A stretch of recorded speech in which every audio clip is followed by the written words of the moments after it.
October, they had suffered more than 500,000 casualties, or 15% of the invasion force. The panzers sweeping 500 miles deep into Russia left a trail of broken-down tanks. The Russian roads, few in number and poor in quality, had devoured perhaps 40% of the German truck fleet. That left railroads as the supply arteries on the Eastern Front, yet Russian railroad tracks were wider than German ones, stranding supply trains that couldn't move forward until repair crews modified the Russian rails. German logistics collapsed, leaving the troops short of food, ammunition and especially fuel for the panzers. With proper supply and good weather, such a big German strike force could probably have conquered any country in the planet. Alas, neither condition would prove true.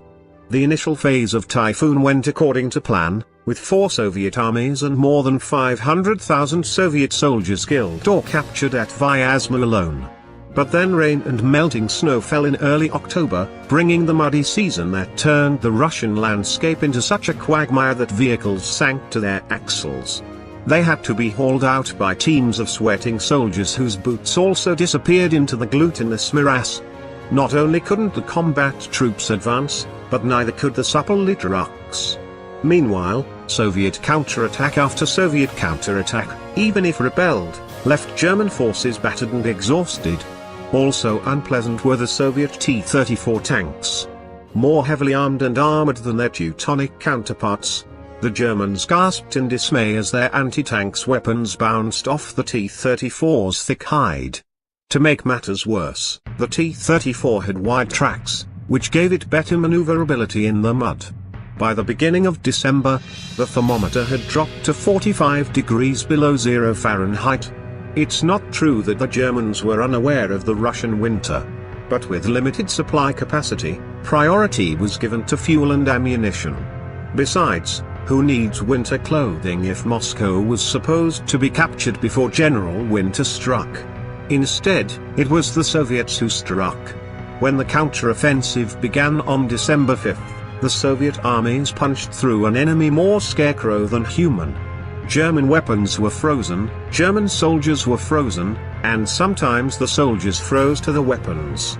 The survivors could only watch helplessly as the attackers, warmly clad in fur-lined jackets and boots, and camouflaged in white snowsuits, emerged like ghosts through the mist and snow.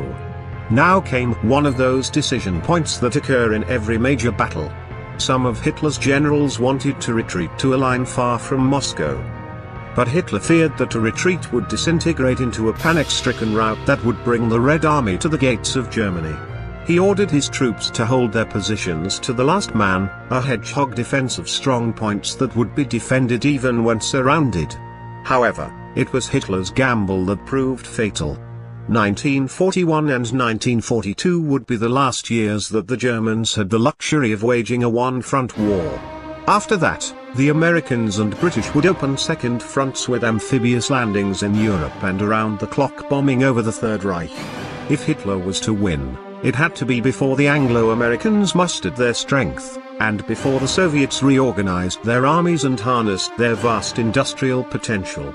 Ironically, the catastrophe that Germany barely avoided at Moscow only led to catastrophes later on. Hitler may have been right in ordering his armies not to retreat. To the ex-corporal, resentful and suspicious of the German officer corps, this was evidence that he possessed more genius and nerve than the professional soldiers. Would the capture of Moscow have altered the outcome of World War II? Losing their capital has often led nations to seek peace. Moscow was more than the administrative capital of the Soviet Union, it was also a vital rail hub and production center. There was also the symbolic value, totalitarian dictatorship.